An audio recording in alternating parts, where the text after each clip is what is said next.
امریکہ کے صدر Donald Trump نے پاکستان کے وزیر اعظم شہباز شریف اور فیلڈ مارشل عاصم منیر کے ساتھ وائٹ ہاؤس میں ملاقات کی ہے۔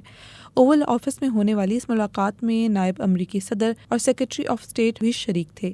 پاکستان کے وزیر اعظم ہاؤس سے جاری ہونے والے بیان میں اس ملاقات کو خوشگوار قرار دیا گیا، جبکہ پاکستان انڈیا جنگ روکنے اور قیام امن کے لیے صدر ٹرمپ کی کوششوں کا اعتراف کرتے ہوئے انہیں مین آف پیس کہا گیا۔ ڈونلڈ ٹرمپ نے وزیر اعظم شہباز شریف سے ملاقات سے قبل ایک پریس کانفرنس کے دوران کہا کہ وہ دو عظیم رہنماؤں سے ملاقات کر رہے ہیں۔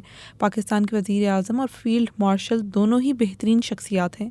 سرکاری بیان کے مطابق وزیر اعظم نے صدر ٹرمپ سے کہا کہ وہ مشرق وسطیٰ کشیدگی اور خاص طور پر فلسطین میں جنگ بند کروانے میں اپنا کردار ادا کریں۔ وزیر اعظم نے امریکی کمپنیوں کو پاکستان کے زرعی، معدنیات اور توانائی کے شعبوں میں سرمایہ کاری کرنے کی دعوت بھی دی۔ دوسری جانب پاکستان کے وزیر دفاع خواجہ آصف نے وزیر اعظم شہباز شریف اور فیلڈ مارشل عاصم منیر کی امریکی صدر ڈونلڈ ٹرمپ سے ملاقات کو بے مثال پیش رفت قرار دیا ہے۔ انہوں نے ایکس پر اس ملاقات کی تصویر شیئر کرتے ہوئے لکھا کہ انڈیا پر فتح، سعودی عرب کے ساتھ دفاعی معاہدہ اور پاکستان امریکہ تعلقات میں بے مثال پیش رفت۔